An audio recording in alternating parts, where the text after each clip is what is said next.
Hola, mis queridas amigas. Mi nombre es María Elena y hoy quiero contarles una historia sobre una abuela que una vez me habló de su propia abuela. Una historia que cambió para siempre la manera en que veo el amor, la fuerza y la familia. Toqué la puerta con el filo de la mano, como quien espera no molestar, y ella me miró como si fuera una desconocida. Fue un golpe en el pecho que me dejó sin aliento. Esa mujer arrugada, de ojos pequeños y claros, con las manos manchadas de tinta y de costura, era la misma que me había enseñado a contar las monedas del tarro de vidrio, la que había atado mi cabello con una cinta azul cuando era niña, la que me había susurrado al oído una frase que aún repito cuando el mundo se me hace muy pesado. Y sin embargo, en ese instante, mientras la luz del mediodía caía sobre la mesa con el mantel remendado, su mirada llevaba la distancia de quien ahora habita en otro lugar, un lugar donde ya no cabía la confianza. «No te conozco», dijo con una voz gastada, apenas un hilo. Después se llevó la mano al pecho y sobre su falda apareció el paquetito de cartas atadas con una cinta vieja. Yo sabía que esa cinta había sujetado secretos, recetas, nombres y una promesa de su propia madre. Guarda lo que no cabe en la memoria. Me quedé en silencio por un momento. Pensé en la primera vez que la vi sonreír de verdad, en la olla de frijoles burbujeando en la cocina y en el tarro Mason con monedas para el hospital, para la escuela, para los imprevistos. ¿Cómo había llegado a este punto? ¿Quién pensó que estaba bien arrancar a una mujer de su casa después de tanto dar? La respuesta, como tantas respuestas crueles, era simple: la ambición y la espera calculada. Mi abuela, ella era la protagonista de esta historia que me contó aquella otra abuela, vivía en una casa de tejas rojizas al borde del pueblo, con una jardinera de barro donde siempre florecían petunias. Tenía una voz que sonaba como la cacerola al chocar, fuerte y música. Había guardado todo lo que pudo para que sus nietos no tuvieran hambre. Cosió mantas con retazos de vestidos viejos, y en el tarro Mason, que siempre estuvo en la alacena, tenía monedas de cobre y plata que sumaban, al final, el logro de una vida. 15,000 pesos guardados para dejar algo de tranquilidad a quienes vinieran después. No eran fortunas, mis queridas, pero para ella representaban tardes sin pensar en la factura del gas, la seguridad de un examen pagado, una urna de recuerdos para que nadie dijera que trabajó y no dejó nada. En la casa también estaban las perlas. Perlas que no brillaban tanto ahora porque habían perdido su lustre, pero para ella eran dignidad. Un collar que había pertenecido a su madre, y antes a la madre de su madre. «No las vendas por desesperación», me decía mi abuela con esa voz que sabía a café recién colado. Los collares no eran joyas, eran un juramento. Recuerda de dónde vienes. Todo era simple y exacto hasta el día en que su hijo trajo el papel. El único hijo que tuvo, había vivido siempre con la penumbra de lo que no era suficiente. «Tu casa», decía, «tus cosas, ya no hacen falta». Él tenía la costumbre de sonreír con la boca y esconder algo en la mirada. Había aprendido a esperar. Esperó años. Esperó el momento en que las manos de su madre ya no tenían la firmeza de antes para peinarse. Esperó a que los nombres de los nietos se le mezclaran en la voz. Esperó que la vieja comenzara a repetir la misma historia todos los días. Y sobre todo, esperó a que firmara.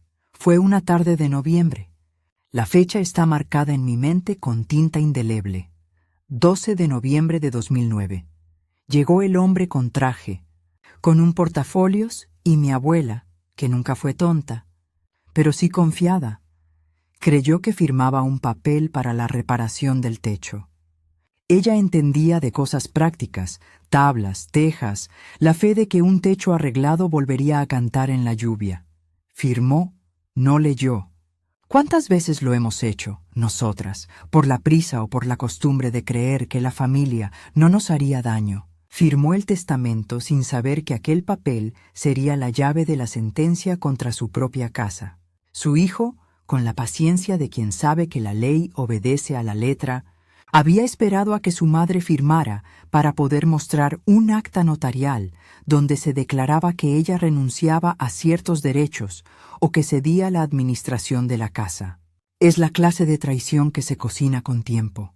Se cuece a fuego lento con llamadas silenciosas y promesas no dichas.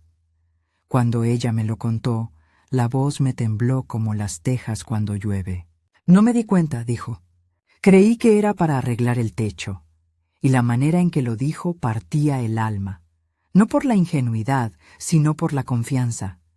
Esa confianza que nosotras, que venimos de generaciones donde se comparte el pan, no entendemos cómo alguien la convierte en instrumento para expulsarte.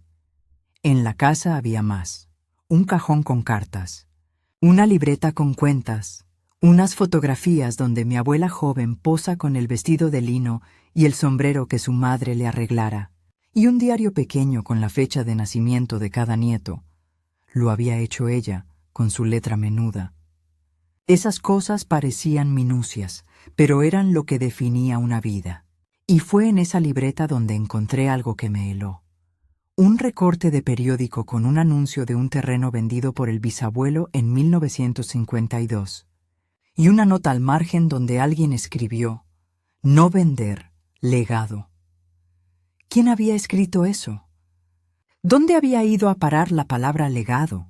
Mi abuela tenía recursos, no muchos, pero tenía algo más peligroso para los que se creen dueños: memoria y astucia heredada. Su abuela, la que me la contó a mí, le había dejado más que perlas y recetas. Le dejó un refrán que repetía casi sin pensar: nunca entregues la llave sin poner una marca. Era una expresión vieja, but resonant, como cuando una teje y deja un nudo distinto para reconocer su manta. Esa marca, para mi abuela, era el modo de no perderse en la historia que viven quienes confían demasiado. Cuando la echaron de la casa, fue un día de domingo. El sol golpeaba el piso de cemento como una bandeja caliente. Ella no se fue con maletas grandes. Se llevó el tarro Mason, las perlas dentro de una caja de cartón, el diario y la manta remendada. Se sentó en la banqueta, con la valija de tela a su lado, y miró la puerta cerrada. El hijo había cambiado las cerraduras. Detrás del portón, su voz, la de la casa, se silenciaba. La gente pasaba y miraba con esa mezcla de piedad y curiosidad que nos hacemos expertos en dar los que no conocemos las circunstancias. ¿Y ahora a dónde vas?, le preguntó una vecina. Ella contestó con la misma sonrisa que tiene la luna en noche de verano: voy a recordar. ¿Recordar? Eso parecía poco frente a la injusticia. Pero mi abuela tenía algo que el hijo no había previsto: memoria escrita y testigos antiguos. Tenía cartas, recibos, el sello de un pago hecho el 3 de abril de 1978 por la compra del terreno. Pagos que el hijo no esperaba porque creía que la fuerza de su suposición era suficiente. Además, en la caja donde guardaba las perlas había una pequeña carta enrollada, con la letra de su madre. Si te quieren quitar la casa, para que no olvides quiénes fuimos, haz esto. No revelarían todo tan pronto, pero la frase era una llave que yo guardé como si fuera oro. En esos días, mi abuela se volvió de piedra y de viento: piedra para no dejarse quebrar, viento para recorrer casa por casa y hablar con quienes conocían la historia de su familia. Fue al notario, preguntó por archivos viejos, revisó escrituras y habló con el cura de la parroquia que llevaba el registro de bautismos de la familia desde 1930. Fue como ver a la abuela joven otra vez, con la valentía calmada que solo quienes han pasado hambre y frío pueden tener. La misma valentía que le había permitido coser y sembrar y criar sin pedir ayuda. Yo la acompañé algunas veces. Me enseñó a leer entre papeles, a buscar la fecha que cambia todo, a fijarme en el sello que certifica una transacción. ¿Sabían que en el sobre donde guardaba las perlas había también un recibo de madera para comprar tejas, fechado el 2 de junio de 1965, pagado en efectivo? Son cosas que en un juzgado tienen más peso que los gritos. La evidencia es como la paciencia, me decía. No hace ruido, pero sostiene. Y yo la miraba con esa mezcla de orgullo y pena que uno siente cuando ve a su propia sangre luchar contra la mezquindad. Pero el hijo tenía algo que los papeles no siempre detienen: la habilidad de convencer a otros de que su verdad era la verdad. Habló con vecinos, con el sobrino que vivía cerca, con la mujer de la tienda. Habló con media ciudad, como quien esparce migas que parecen pruebas. Ella ya no está en sus cabales, repetía, y la gente empieza a creerlo cuando la frase se vuelve frecuente. ¿Cuántas veces escuchamos que la edad anula la razón? Demasiadas. Y esa falacia la usaron contra ella. El primer microgiro ocurrió cuando descubrimos que, la noche antes del papel, el hijo había vaciado la caja fuerte vieja que estaba empotrada bajo la tabla del comedor. Nadie se había dado cuenta, nadie en la casa excepto la abuela, que miró el suelo y dijo: «Falta lo que mi madre guardó». La palabra falta pesa más cuando se pronuncia con certeza. No quiero que piensen que mi abuela era terca sin medida. Tenía miedo, claro que lo tenía. Le dolía el desgarro de perder su casa, sus plantas, su olor. Pero también tenía una rabia tranquila, una paciencia vieja como los caminos, que la impulsó a no bajar la cabeza. Fue a la oficina pública de registro con la libreta de cupones, con el recibo antiguo, con la libreta donde apuntaba el dinero recibido por los trabajos. Hizo cola bajo el sol y dejó que el viento le llevara los cabellos blancos como bandera. Esa imagen, una mujer con las manos ásperas sosteniendo papeles en una ventanilla, se me quedó, grabada como una estampita de coraje cotidiano. Así comenzó la cadena de descubrimientos. La deuda que el hijo dijo haber pagado por la casa resultó ser un pagaré firmado años antes en una deuda que alguien más había saldado. La persona que supuestamente era testigo había muerto en 1986, y el notario original en el que él confiaba había sido reemplazado en 2003 por uno que nos juró no conocer su firma. Cada mentira se deshilachaba con documentos y con testimonios. Sin embargo, cada verdad encontrada también abría otra pregunta. ¿Quién había ocultado los recibos originales? ¿Quién había cambiado el número del contrato? El misterio crecía como la marea. Mi abuela, que no se sabe qué es lo que más quería, si sus nietos o su jardín, me dijo una noche mientras cosíamos una cinta en la manta: «No hago esto por mí, hija. Lo hago para que sepan que una abuela no es desechable. Mis manos enseñaron a muchos a contar y no quiero que mi nombre se borre». Esa frase es la que me clavó una aguja en el alma y me hizo jurar que la acompañaría hasta el final. Ella guardaba una foto en la manga del delantal, su madre, mirando al frente, con la misma boca decidida. «Nuestra sangre no se vende», murmuró. Pequeñas grietas empezaron a aparecer en la fachada del hijo. Un primo con remordimiento nos contó que el hombre había usado parte de la venta de unas tierras para comprar un carro, y que repetía que todo estaba en orden. Su orden, como ya sabíamos, estaba hecho de papeles rotos y de la fuerza de la costumbre. La gente, en el pueblo, comenzó a dividirse entre quienes pensaban que la abuela debía resignarse por su bien y quienes que apoyaban su lucha. La palabra escándalo se asiló en el barrio. La radio local decía cosas que nadie se atrevía a citar de frente. Una noche, al regresar de ver a la notaria, encontré a mi abuela sentada en la mecedora con el tarro Mason entre las manos. Lo abrió, contó monedas y dijo con esa mezcla de dulzura y dureza que a veces tienen las mujeres de mi edad: «Esto es para el abogado, para las deudas, para la vida». Contó hasta llegar a 5,000 pesos justo. Colocó las monedas otra vez en el tarro y cerró con el mismo gesto de siempre, con la resignación de quien conoce el valor de cada centavo. «No me voy a comer estas monedas», se rió débilmente, «pero no las doy a quienes abren puertas para que las madres se queden sin hogar».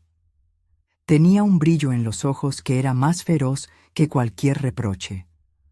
No pasó mucho antes de que la primera carta llegara. No una carta cualquiera.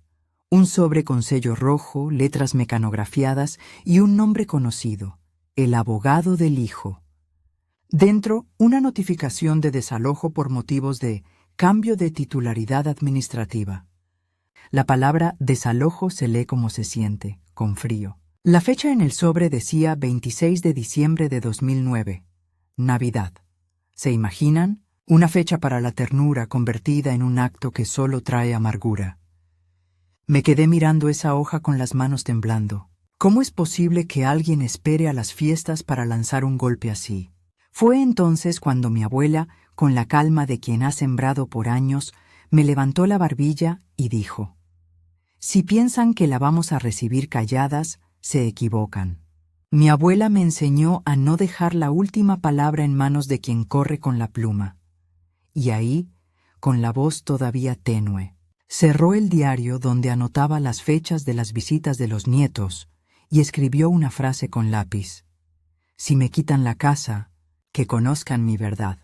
Un escalofrío me recorrió. Algo en su mirada me decía que eso no sería solo una historia de papeles, sino de ingenio heredado. Ella tenía un plan. Pequeño, humilde, pero con la astucia de quienes saben que el mundo se puede cambiar con una idea en la noche. No lo dijo todo, claro. Las abuelas no cuentan todo de una vez. Pero dejó caer una última frase antes de dormir, que quedó clavada en mi pecho. Mientras tenga voz, no me pongo la venda. Aquella noche cerré los ojos con imágenes de Texas, de monedas, de perlas dentro de una caja y con la sensación de que algo se estaba gestando. Era como cuando antes de una tormenta el aire se queda quieto y usted sabe que algo grande viene. Yo pensé en su abuela, en la frase que tantas veces repitió: «Nunca entregues la llave sin poner una marca». Me pregunté cuál sería la marca que pondría mi propia abuela para no perder lo que no era solo suyo, sino de un linaje entero. Y entonces, cuando todo parecía ya tan frágil, encontré una carta doblada dentro del diario, con una nota que jamás hubiera esperado leer. No podía creer lo que decía. «Hola, mis queridas amigas. Mi nombre es María Elena, y hoy quiero contarles una historia sobre una abuela que una vez me habló de su propia abuela. Una historia que cambió para siempre la manera en que veo el amor, la fuerza y la familia». Abrí la carta con las manos que ya no son tan firmes, pero que aprendieron a sostener verdades. La letra era temblorosa, la de una mujer que había vivido para coser y para nombrar a sus nietos en voz alta cuando nacían. Decía, en tinta morada ya desvaída: «Si intentan quitarte la casa, busca la escritura en el expediente 1245, Parroquia San Miguel. Pide al padre Román que te muestre el libro viejo. Y si alguien te pide firmar sin leer, no firmes. Firma la revista de la tienda y haz que el pueblo sea testigo». La carta estaba firmada con un nombre que me hizo llorar: María de los Ángeles, tu bisabuela. 3 de mayo de 1952. Sentí que se me caía algo de adentro. ¿Cómo es que esa carta había quedado olvidada en una libreta pequeña con las fechas de bautizo de los nietos? Mi abuela la había guardado como quien guarda una semilla, y cuando la semilla germina, da un árbol. Esta carta era una raíz que empezaba a tirar firme cuando todo lo demás se nos venía encima. No sabía qué esperaba. La primera decisión fue no ir sola. Convencí a doña Carmen, que es de la familia desde siempre, una mujer casi centenaria que recuerda los nombres de los que plantaron el parque, y juntas fuimos a la parroquia San Miguel. El olor a cera y a madera vieja nos golpeó en la cara como un consuelo. Entramos y antes de que pudiera explicar, el padre Román nos recibió con su abrazo de padre bueno y sus gafas empolvadas. «María», dijo mi abuela, y el cura la miró como quien reconoce a una hija de la casa. El libro viejo estaba donde la carta lo decía, en un anaquel de madera cubierto de telarañas y bendiciones. Era un volumen grande, con hojas que crujían como si la historia quisiera hablar en voz alta. Allí, entre bautismos y matrimonios, estaba la nota que mi abuela había querido leer desde siempre. Una anotación al margen, realizada en 1952 por el secretario de la parroquia, que decía: Escritura de propiedad registrada. Expediente 1245. Legado familiar. No transferir. Había un sello húmedo y una rúbrica que apenas se distinguía. La sensación de tener una prueba me dio fuerzas, pero también abrió un hueco nuevo. ¿Qué valor legal tenía una anotación parroquial frente a un documento notarial moderno? Las leyes pesan distinto según el papel que las sostenga. Sin embargo, la anotación era una prueba de notoriedad. La comunidad sabía que allí vivía una familia, que ese patio había sido del bisabuelo y que la palabra legado estaba escrita con intención. Aquello daba peso moral, y en pequeños pueblos lo moral también pesa en los tribunales. Me quedé en silencio por un momento.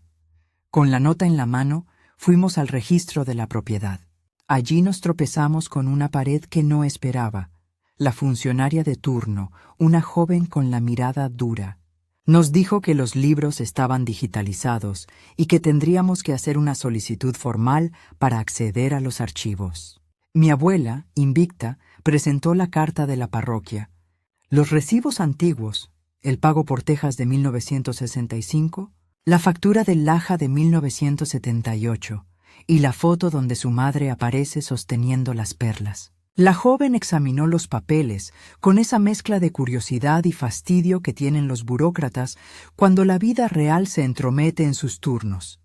Mientras tanto, el hijo, el hombre que había cambiado las cerraduras, sabía moverse con su red. Había hablado con un empleado del registro, había pagado favores con promesas y había logrado que la copia digital que recibimos en la primera consulta no coincidiera con la original que él afirmaba poseer.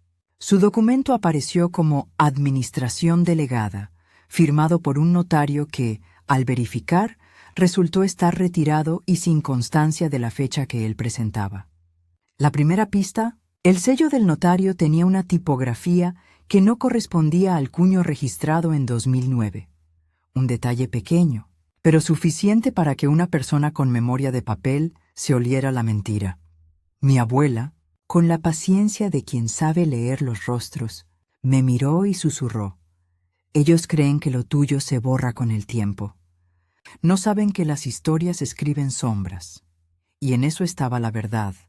La memoria del pueblo sería la cadena que nos ayudaría.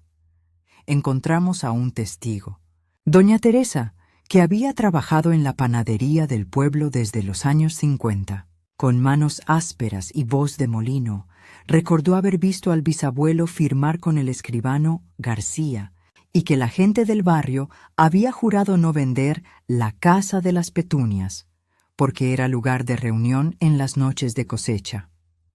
Doña Teresa manifestó eso en una declaración simple, firmada con su nombre y su huella. Pequeños gestos, pensaba yo, hacen grandes defensas. La justicia también se alimenta de memoria, dije en voz baja, y mi abuela asintió. Un día, estando sentadas en el portal con mate de tila, llegó un sobre lacrado. La caligrafía era la del abogado del hijo. Dentro, una advertencia formal. Si no desocupaban la propiedad, se procedería con ejecución hipotecaria y desalojo inmediato, y el plazo era de 15 días. La fecha límite, 10 de enero de 2010, Navidad y Año Nuevo como agujas que marcan la cuenta regresiva. El hilo que sostenía nuestras horas comenzó a tensarse. Me quedé mirando el papel con las manos temblando. Nosotros no éramos abogados. Éramos mujeres que sabíamos cuidar un hogar, coser botones y recordar aniversarios. Pero en la vida de mi abuela había algo más. Un sobrino lejano, un joven abogado llamado Ricardo, que había estudiado en la ciudad y volvía en fines de semana para ver a su madre. Él nos prestó su tiempo, nos explicó términos fríos como medida cautelar y suspensión de desalojo, y dijo que podíamos presentar una solicitud urgente al juzgado si conseguíamos más pruebas. Le entregamos los recibos, la anotación parroquial, la carta de la bisabuela, las fotos. todo lo que pudiera demostrar que la casa no era un simple bien, sino el centro de una vida. El problema era uno que pocas veces vemos venir hasta que está encima: la burocracia. Pedir una medida cautelar requiere un expediente, una lista de testigos y, sobre todo, dinero para costas. Mi abuela puso el tarro Mason sobre la mesa y lo vació. Eran 5,000 pesos. Era lo que tenía guardado. «Para el abogado», dijo con una voz que sonaba a moneda mojada. Ricardo sonrió con ternura, aceptó el dinero y prometió que lo usaría con prudencia. «¿Saben? A veces un tarro de monedas pesa más que un certificado. Es lo que nos queda cuando todo parece desmoronarse». El hijo no se quedó quieto. La gente del pueblo comenzó a recibir llamadas. «Mejor que la anciana acepte y no haga líos», decían, y la presión social se sintió como viento frío. Una tarde, el sobrino del hijo se apareció en la puerta con un grupo de obreros que limpiaron el patio con la rapidez de quien pretende borrar huellas. Arrancaron la flor de petunias, rompieron un bancal de hierbas y clavaron una placa provisional: «Propiedad privada. No pasar». Fue un golpe hermoso y cruel. Mi abuela miró las manos de los hombres que trabajaban y dijo: «Han vuelto a convertir la vida en mercancía. No quiero que piensen que fuimos ingenuas. Hicimos algo que mi abuela aprendió de su propia madre: usar la voz pública. Reunimos firmas en la plaza. Fuimos a la radio local y conté lo que sabía en un programa de tarde, con la voz quebrada pero clara, y la gente escuchó. Las historias se propagan cuando alguien las pronuncia en voz alta». 2 días después, el teléfono sonó con mensajes de apoyo y también con amenazas veladas. Algunos vecinos nos dieron testimonios, otros miraron hacia otro lado. La vida, como la cocina, tiene sabores amargos y dulces al mismo tiempo. Un microgiro apareció cuando descubrimos que el notario que había legalizado la pantalla administrativa del hijo, el señor Alberto Ruiz, había firmado un documento en 2007 que él nunca pudo falsificar. Una constancia de comparecencia donde aparece su rúbrica para otro trámite. Lo que esto significaba, según Ricardo, es que alguien había usado el cuño de Ruiz y puesto una fecha posterior, o había clonado su sello. En términos humanos, habían forjado y preparado la trampa con la precisión de quien ha hecho esto antes. ¿Quién le enseñó a forjar? La respuesta vino en la forma menos esperada. Un empleado de la notaría, un joven que trabajaba desde hacía años y que había sido amigo del hijo en la escuela. Él vino a hablar con nosotros en secreto, temblando. «Me pagaron para copiar un sello», dijo. No sabía que era para eso.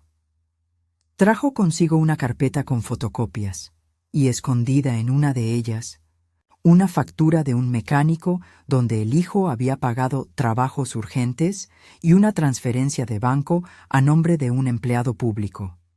Un mapa de favores que no hace ruido hasta que alguien con coraje lo desenreda. El joven juró que había visto la copia del acta que el hijo había usado y que algo no cuadraba. La numeración estaba alterada. Su testimonio fue valioso. Se sentó en una silla, se limpió la frente con la manga y dijo: «No quería ser parte de esto. La verdad, para despojarse de la máscara, necesita un poco de gente de buena voluntad».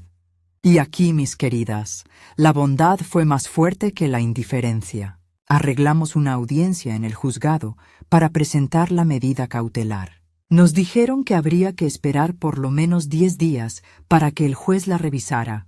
10 días más con la amenaza de desalojo. 10 días para que la ciudad hablara y se pronunciara. 10 días para mostrar que la memoria pesa. Una noche, mi abuela me llamó al cuarto donde guardaba la manta remendada. «María», dijo, «mi abuela dejó un secreto más. Mira detrás de la costura del lado izquierdo». Yo, que ya no me sorprendo de nada, abrí la manta y encontré un sobre con un sello de cera rojo, y dentro, un documento que nadie esperaba. Una copia de la escritura número 1245, cerrada con sello lacrado de la Notaría García, y una nota breve: «Para casos de urgencia, presentar en juzgado». La cera estaba agrietada por los años, y la letra decía que nadie borre la memoria. Mi abuela soltó una carcajada pequeña, como la de las mujeres que guardan alegrías preciosas. Mi abuela pensó en todo, dijo. Ella sabía que algún día vendrían manos buscando. Quitar lo que costó sudor. Abrí la carpeta y encontré algo todavía más extraordinario, una cláusula manuscrita en la escritura de 1952 donde se especifica que la propiedad quedaba destinada para uso familiar y comunidad de descendientes directos, no transferencia mercantil sin consentimiento de testigos del vecindario. Era un lenguaje antiguo, pero claro, si era válido, anulaba cualquier venta sin el consentimiento colectivo. Si lo lográbamos probar, el hijo no tenía base jurídica para expulsarla. Una última pieza faltaba, la fe pública. ¿Cómo probar que la cláusula escrita a mano tenía autenticidad? Aquí vino la idea que me pareció de película. El sello del escribano García todavía existía y su caja con registros estaba en poder de su nieto, que vivía en la ciudad. Ricardo nos prometió que haría un viaje para obtener una certificación del sello y las escrituras originales. Si el sello y la numeración coinciden, tenemos la razón, dijo. Y si no, al menos mostramos que alguien alteró documentos. No pensé que fuera a resultar tan pronto. 2 días después, Ricardo regresó con una copia certificada y una cara que no se olvida. Lo han intentado, dijo. Han intentado borrar la numeración original y poner otra para que parezca venta. Hay evidencia de manipulación en las copias que su hijo presentó. Me tembló el cuerpo. La posibilidad de que la justicia nos diera la razón se abría como una ventana en la noche. Pero la noche, como siempre, tiene sus sombras. Yo vi al hijo en la sala del juzgado la mañana de la audiencia. Tenía la corbata torcida y una mirada que había perdido su calma. Sus manos buscaban un teléfono, una ayuda. Él no esperaba la movilización del pueblo, ni las cartas, ni los testigos que vinieron a dar fe de lo que era la vida en esa casa. Había engañado a muchos con su sonrisa práctica. Pero cuando la verdad llega con papeles y testimonios, la sonrisa se queda sin verbo. El juez nos miró largo rato antes de comenzar a leer. En sus manos tenía el expediente, la copia certificada de la escritura, la nota parroquial, la declaración de doña Teresa, la factura del mecánico implicando pagos, la declaración del joven de la notaría y la prueba física de la cláusula manuscrita en la escritura de 1952. Parecía un rompecabezas armado. Cuando el juez alzó la vista y dijo que sería necesario investigar la autenticidad de algunas firmas y decidir si procedía la medida cautelar, sentí que el corazón me latía en la garganta. La sala estaba en silencio. Fue en ese instante, cuando todo pendía de una palabra, que mi abuela se levantó. Sus manos, que habían pasado la vida amasando pan, temblaron, pero su voz fue clara y firme. Caminó hasta el estrado, puso la manta sobre la mesa y dijo: «Estas son las pruebas que mi abuela escondió. No vine a pelear por una casa, vine porque una vida merece nombre». Y entonces, con el pulso firme, presentó el sobre de cera. El juez lo abrió, lo examinó y su gesto se transformó. Parecía que la memoria de los papeles estaba reclamando su lugar. El abogado del hijo reaccionó con vehemencia. Su voz se elevó como si pudiera ganar todo con gritos. «Señor juez, esto es fraude, hay mala fe, y pedimos que desestime estas pruebas por falta de cadena de custodia». Pero entonces, y aquí viene el punto que voló mis pies del suelo, un viejo papelero que ha vivido 1000 días en la notaría, se levantó y dijo que la caja del escribano García fue abierta en 2008 por orden judicial, y que la documentación había sido sellada con acta firmada, y que él mismo vio la numeración original. Dijo el número en voz alta: número 1245, folio 32, escritura García. Su voz tembló, y todos sentimos el eco. La sala contuvo el aliento. En ese momento, el juez pidió un receso para revisar las actas y comprobar la autenticidad de los sellos. El abogado del hijo se retiró con el ceño fruncido y el hombre, nuestro antagonista, clavó la mirada en mi abuela. En sus ojos pude ver por primera vez miedo, no el miedo de quien puede perder dinero, el miedo de quien teme que la verdad destruya la historia que él había montado. El receso fue eterno. Afuera, el pueblo se había reunido en la vereda como si fuera una vigilia. Gente que había firmado y gente que miró de lejos. Las radios comenzaron a comentar y las redes del pueblo se llenaron de mensajes de apoyo. La casa de las petunias no se vende, decía un papel pegado en la panadería. Mi abuela se sentó, cerró los ojos y dijo: Mi abuela me enseñó a esperar con paciencia. La paciencia es una amiga que no engaña. Pequeña reflexión, grande en su verdad. Cuando el juez regresó, la sala estaba más silenciosa que nunca. Colocó sobre la mesa una hoja con sellos azules y dijo que había ordenado una pericia urgente sobre las firmas y los sellos. Mientras hablaba, una sombra se movió en la puerta. El joven empleado de la notaría entró con una carpeta nueva en la mano. Había decidido, con el coraje que nace del remordimiento, entregar una copia original de la que él había hecho antes, en la que constaba la manipulación. La carpeta tembló en sus manos y por primera vez el hijo perdió la compostura. La pericia fue pedida y, según el juez, los resultados podrían tardar semanas. Aún así, el magistrado dictó una medida cautelar provisional: suspender el desalojo hasta que la pericia se efectúe. Fue un respiro largo como una canción. Pensé que respiraría al fin, pero no fue así, porque cuando la comida se pone en la mesa, aparecen los deseos de los que quieren todo sin esperar.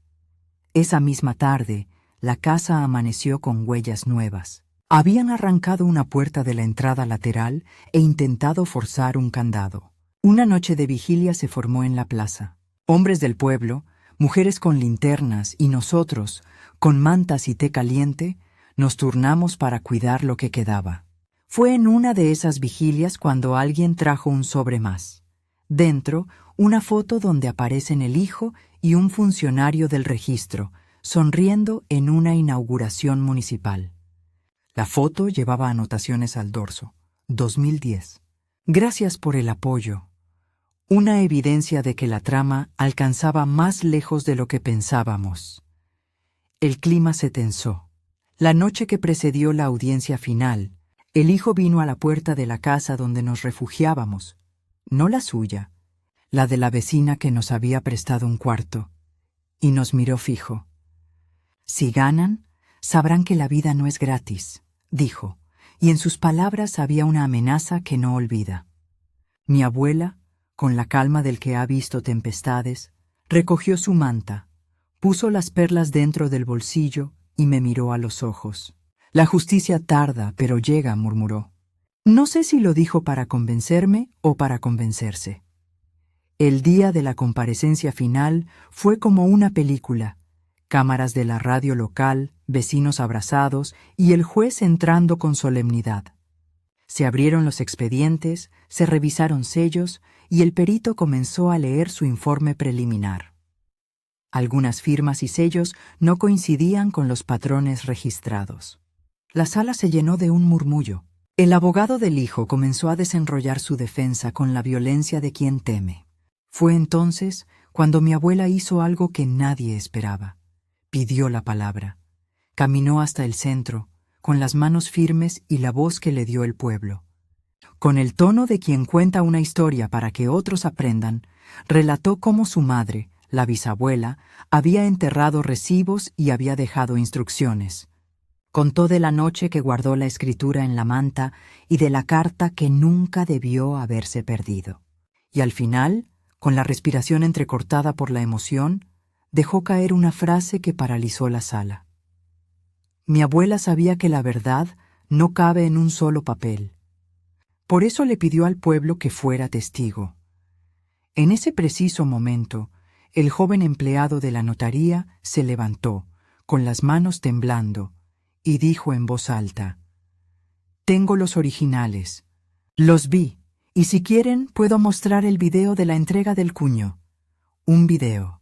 Aquello sonaba a gloria. La fiscalía miró al juez. El juez miró al fiscal. y todos comprendieron que el hilo que sostenía la trama podría romperse. La sala quedó en silencio absoluto. Entonces, cuando el juez pidió que reproducieran el video, los técnicos dijeron que el archivo estaba dañado. Un murmullo de decepción. Fue una de esas trampas pequeñas que pone el destino. Cuando la justicia parece a punto de asir la verdad, aparece un obstáculo nuevo. De pronto justicia y desconfianza bailan un mismo tango. Y ahí, en ese latido donde todo podía cambiar, algo sucedió que nadie esperaba. El hijo se levantó, se acercó a la mesa del juez y con la voz rota, exclamó que él tenía algo más, un documento que probaría que la cláusula manuscrita era una adición posterior y que la escritura auténtica no impedía la transferencia. Pidió que el documento fuera leído. Su voz temblaba, como la de quien ya no tiene salida. La sala contuvo la respiración. El juez tomó el papel que le entregaron. Lo miró y su gesto cambió. En sus manos había una hoja con el sello de una entidad que nadie había nombrado antes. Escritura registrada. Notaría Ruiz, folio 58. El juez alzó la vista y dijo: ¿Quién aporta esta escritura? Y antes de que alguien respondiera, un susurro recorrió la sala. Pero ese sello no corresponde al año. Fue la inquietud que precede al momento definitivo. El abogado del hijo sonrió con la seguridad que da el que cree tener la última palabra. Y el juez, con voz grave, anunció que la pericia sobre las firmas y los sellos sería priorizada y que se programaría una nueva audiencia. Mientras tanto, dijo, la medida cautelar se mantiene. El ambiente quedó cargado. Habíamos llegado al momento que tanto temíamos. La verdad estaba delante de nosotros, pero aún no era tiempo de la sentencia. La abuela me miró y en sus ojos había fuego. Mi abuela decía que a veces la justicia empieza por una mirada, susurró. Y yo sentí que habíamos llegado a la cúspide de algo que no se podía desandar. En ese instante, alguien abrió la puerta de la sala con estrépito. La gente se volvió. Una figura apareció en el umbral con las manos manchadas de tinta y el rostro pálido. Era la persona que nadie esperaba ver allí. No había tiempo para más. Hola, mis queridas amigas. Mi nombre es María Elena, y hoy quiero contarles una historia sobre una abuela que una vez me habló de su propia abuela. Una historia que cambió para siempre la manera en que veo el amor, la fuerza y la familia. La figura en el umbral era más pequeña de lo que imaginé, con el cabello recogido en un moño apretado y la blusa manchada de tinta como si la historia misma le hubiera salpicado. Traía en las manos una caja de cartón y una carpeta envuelta en papel marrón. Sus ojos, sin embargo, eran enormes, ojos de quien sabe que lleva consigo la verdad. Se acercó y dijo, con voz que no pedía permiso: «Yo soy Ana García, la nieta del escribano. Traigo lo que pidieron». Y no fueron palabras dichas por casualidad. Traía, efectivamente, la caja con los sellos, la llave de la caja fuerte antigua y, escondido entre los folios, un pendrive con un archivo de video que, según ella, nunca se había reproducido bien porque los primeros equipos fallaban. La sala se quedó en un silencio tan denso que pude escuchar el latido de mi propio corazón. Ana apoyó la caja sobre la mesa, abrió la tapa y dejó ver una colección de cuños de metal, estampillas y un cuaderno con la letra firme del escribano García. Había también una cinta donde, con voz entrecortada, explicó: «Mi abuelo me dijo antes de morir que guardara todo en caso de que algún día alguien quisiera borrar la historia». Yo no creí que lo necesitaría, pero la sociedad es ingratita. Sus palabras trajeron un olor a polvo antiguo y a madera, como cuando abrimos el baúl de las fiestas de Año Nuevo. Me quedé en silencio por un momento. El juez la miró con sorpresa y la autorizó a presentar el material. Los técnicos abrieron la carpeta y comenzaron a revisar el pendrive. Hubo un murmullo cuando, por fin, la imagen, algo pixelada pero clara en su esencia, apareció en la pantalla. Era un video grabado en la oficina del propio escribano García, con fecha 14 de marzo de 2007. Se veía al hijo que nos había traicionado firmando un documento frente a un sello y una mano que lo rubricaba. En el video se escuchaba la voz del escribano en el fondo, diciendo: «Recuerde que la numeración debe respetar el folio original». Y luego, la imagen cortó. Fue un golpe tan fuerte que algunos vecinos que estaban sentados se cubrieron la boca con la mano. La verdad, cuando se presenta con imágenes, no necesita tantas palabras. No podía creer lo que veía. La fiscalía pidió una copia del archivo y los peritos comenzaron a trabajar de inmediato. La pericia digital, que en noviembre había parecido dañada, ahora parecía completa. Alguien había intentado alterar fechas y renumerar las hojas en las copias presentadas por el hijo. Pero en el original del escribano se veía la numeración intacta del expediente 1245, folio 32. Era la misma numeración que aparecía en la escritura manuscrita que mi abuela había guardado en la manta. Fue como ver el esqueleto de una mentira. Ahí estaba, débil y expuesto. El juez, con la gravedad de quien sabe que su decisión cambiará vidas, pidió silencio y leyó el acta de la pericia. Las palabras fueron como lluvia. Se confirma manipulación de documentos. Firmas y sellos presentan inconsistencias con los patrones registrados. La escritura aportada por la parte demandante presenta indicios de interpolación.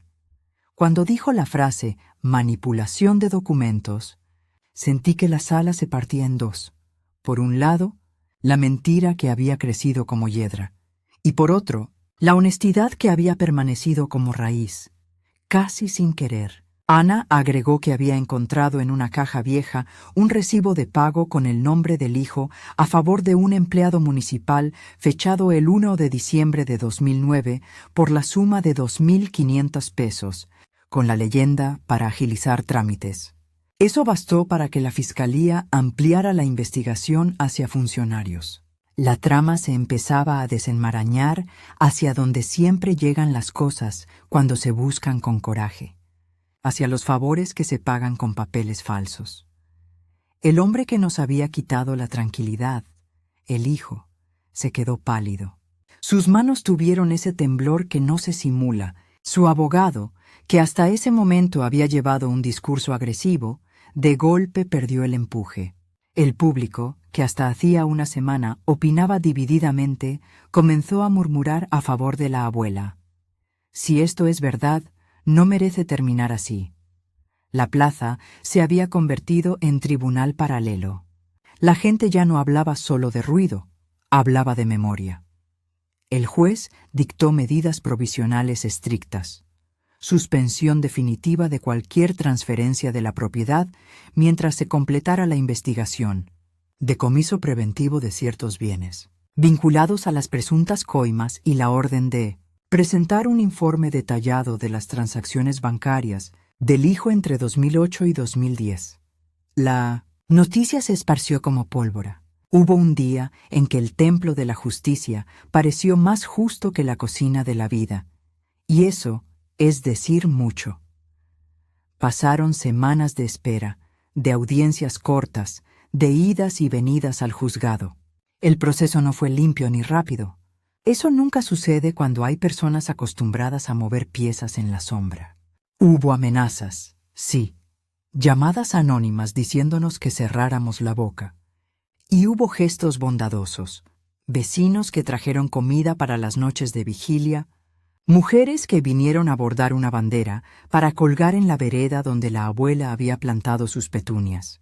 La solidaridad se convirtió en muro, una madrugada. Llegó la noticia que nos hizo llorar y reír a la vez. La policía judicial había encontrado en la cuenta del hijo transferencias por 35,000 pesos a una empresa fantasma creada en el mismo mes en que presentó los documentos alterados. También hallaron que parte del dinero se usó para comprar un vehículo de alta gama y otro tramo para pagar una deuda personal. Los detalles del informe mencionaban incluso el número de placa del auto y la dirección de la concesionaria.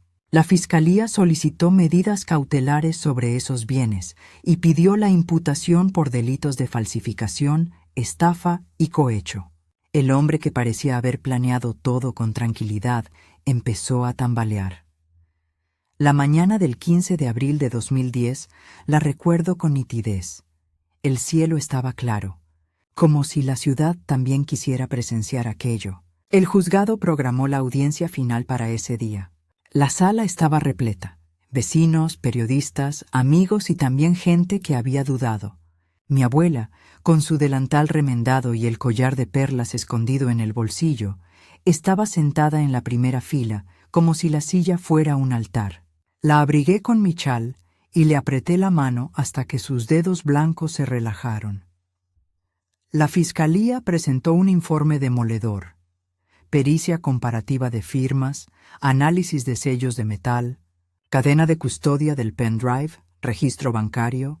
«Hay suficiente mérito para llevar a juicio», dijo la fiscal, y su voz retumbó como un golpe en el corazón. El abogado defensor trató de enmarañar las pruebas, hablar de errores de procedimiento, de supuestas inexactitudes, pero el juez, esta vez, demostró que había leído cada folio. Con voz firme anunció lo inevitable. Se declaraba la nulidad de la supuesta transferencia presentada por el hijo, por haberse comprobado la falsificación, y ordenó la restitución de la posesión de la finca a la abuela, además de imponer medidas económicas, una multa equivalente a 20,000 pesos para reparar el daño moral y 8,000 pesos para pagar costas judiciales. Además, la Fiscalía confirmó la apertura del proceso penal, que podría acarrear sanciones mayores. La gente que estaba en la sala estalló en murmullos y luego en aplausos quedos. No fue una alegría festiva como la de una boda. Fue la alegría de la vindicación, de la justicia, que a veces se toma su tiempo pero llega. Mi abuela, que había pasado noches despierta pensando en la manta y en las cartas, soltó una risita que sonó a cascabel. Antes de que la audiencia terminara, el hijo se levantó. Sus mejillas estaban enrojecidas. Miró a mi abuela y tuvo un gesto que mezcló rabia y humillación. «No me quedaré con los brazos cruzados», dijo con voz tensa. «Apelaré. Esto no termina aquí». Pero en su voz ya no había la seguridad de antes.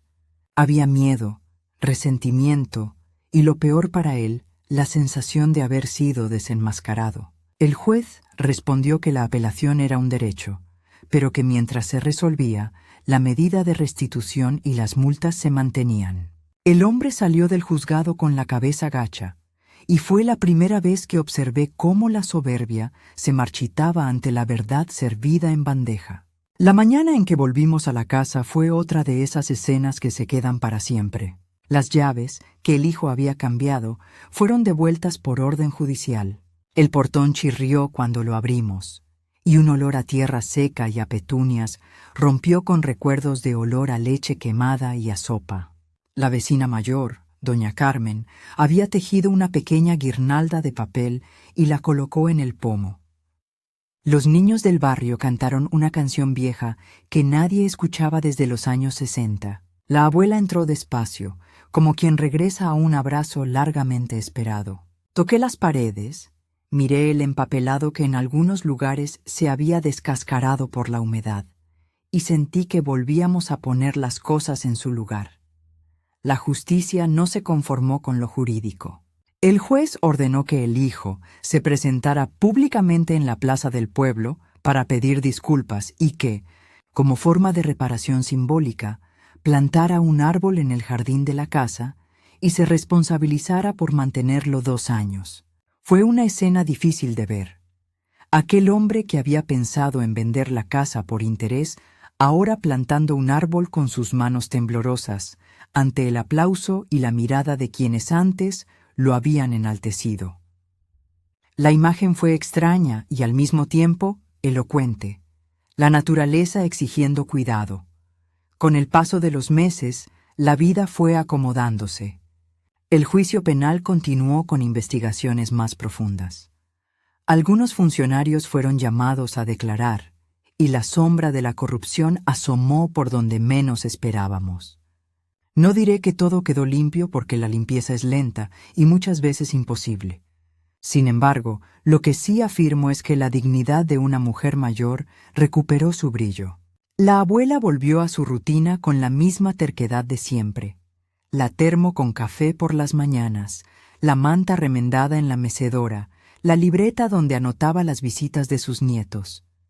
Colocó de nuevo el tarro Mason en la alacena y dejó las perlas en un cajón seguro, pero sobre todo, recuperó la sensación de que su nombre no sería borrado por la avaricia. La comunidad organizó una comida en el patio. Colocaron bancos, trajeron mesas, y la abuela, con delantal limpio, sirvió empanadas y café.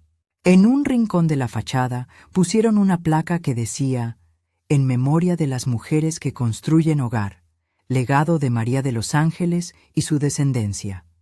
Fue un gesto pequeño, pero con la fuerza de un juramento colectivo. La abuela lloró, abrazó a la gente y me miró con aquella mirada que dice todo sin palabras. La reparación no fue solo económica. Hubo también consuelos que no tienen factura. Los vecinos volvieron a pasar a saludar. Los niños volvieron a jugar en el jardín. Y las historias de la bisabuela fueron contadas en la escuela del pueblo como ejemplo de resistencia. Ricardo, el sobrino abogado, siguió ayudando y se convirtió en un amigo leal. Ana García, la nieta del escribano, recibió el agradecimiento de muchos por haber guardado la verdad como quien guarda una semilla para un nuevo mañana. Pero la parte que a mí más me tocó fue ver el rostro de la abuela cuando, una mañana de otoño, sacó la carta que su madre le había dejado y me la entregó. Ella me dijo que cuidara la llave de nuestra historia, me dijo con la voz quebrada por la emoción. Ahora te la doy a ti, para que no se olvide. La carta estaba amarillenta y la tinta se había corrido un poco por la humedad de los años. En la última línea, la bisabuela había escrito: «La memoria de una familia no se vende ni se firma en la sombra. Se preserva con el testimonio de los que aman». Lo leí y sentí que algo que me pertenecía de forma más profunda que cualquier bien material se me heredaba. Mi abuela me enseñó muchas cosas durante ese tiempo de lucha. A no dejar documentos al azar, a siempre guardar el sello de una escritura en la manta, a pedir testigos y a no desconfiar de la gente de bien. Pero, sobre todo, me enseñó que el amor por la casa no es el amor por la piedra o la madera, sino por la memoria que en ella se guarda. «La casa es la excusa», me dijo una tarde mientras regaba las petunias. «Lo que defendemos es que nuestras historias sigan vivas». Fue una lección simple y dura. Llegó un día en que, ya con todo resuelto, la abuela organizó una pequeña ceremonia. Invitó a la radio local, a la escuela y a vecinos de otras generaciones. Puso la manta remendada sobre la mesa y sacó las perlas. Con un gesto ceremonioso, colocó el collar en la caja y lo dejó en la repisa, junto a la placa que el pueblo había hecho. Hizo una recorrida por la casa, tocó las esquinas y al final se sentó junto a la ventana donde la luz se demora antes de caer. Me miró y dijo: «No fue mi plan sufrir tanto. Pero gracias a todo esto, aprendimos que la familia no es solo quienes nacen de tu sangre, sino quienes te sostienen cuando el viento sopla. Ahora que todo ha vuelto, hay algo que debo hacer antes de irme». Yo pensé que hablaba en sentido metafórico, que querría dejar otra carta o preparar la cena. Pero no, tomó la manta, la abrió y con mano firme sacó un papel que nadie conocía hasta ese momento. Era otra vez la letra de la bisabuela, un testamento de palabras, no de bienes. Decía que las mujeres de la familia debían reunirse cada año para contar una historia de sus antepasadas y que cada vez una nueva perla sería añadida al collar por cada historia bien contada. «La memoria se siembra en las voces», decía la última línea. La justicia había hecho su parte en las páginas de los tribunales. Nosotros hicimos la nuestra en la plaza, en la cocina, en las voces que no dejaron morir el cuento. La abuela vivió el resto de sus años, con la paz que da haber restituido lo propio y con la convicción de que, aunque las manos se cansen, las historias siguen. Y ahora, mis queridas amigas, si esta historia tocó su corazón como tocó el mío, si sintieron el olor del café, la dureza de las monedas en el tarro Mason y la ternura de una manta remendada, les pido que la compartan con alguien que valore sus recuerdos familiares. Porque la memoria no se guarda en un cajón, sino en las voces que la pronuncian. Y no olviden suscribirse. Este viejo corazón aún tiene muchas historias que contar.